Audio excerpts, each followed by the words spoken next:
नमस्कार, मैं डॉक्टर अजय गोइनका। मैं बच्चों के मिर्गी रोग का स्पेशलिस्ट हूँ। 12 साल अमेरिका में काम करने के बाद अब इटर्नल हॉस्पिटल के अंदर कार्यरत हूँ। नेशनल एपिलेप्सी डे के ऊपर अपन बात करेंगे कि मिर्गी के बारे में जानना क्यों जरूरी है।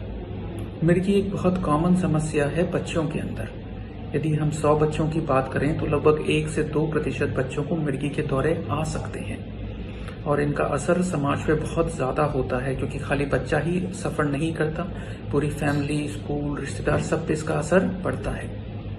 यदि कारणों की बात की जाए तो आनुवंशिक कारण, दिमाग में चोट लगना, इन्फेक्शन, बुखार, बहुत कारणों से बच्चों के अंदर दौरे आ सकते हैं। एक बहुत जरूरी चीज है दौरों के बारे में समझना कि दौरे बहुत ही भिन्न भिन्न प्रकार के होते हैं। यदि सबसे कॉमन की बात की जाए तो जैसे एब्सेंस सीजर, जिसके अंदर बच्चा हवा में घूरता है, आपकी बात नहीं सुनता, 5-6 सेकंड में सामान्य हो जाता है।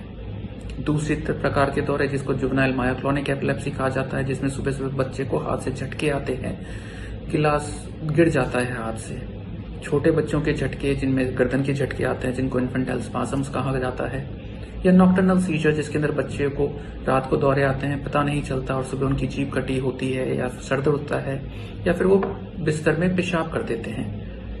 एक बहुत कॉमन भ्रांति है कि बच्चों को दौरे का मतलब झटके आना या मुंह से झाग निकलना, जमीन पे गिरना, पर ऐसे दौरे सिर्फ 30 से 40% बच्चों के अंदर ही होते हैं। 50 से 60% बच्चों के जो दौरे होते हैं उनके अंदर ये सब नहीं होता है।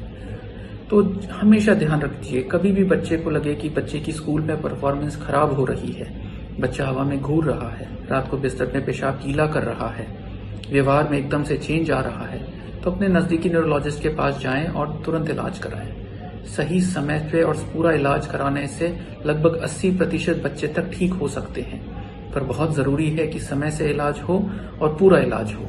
धन्यवाद।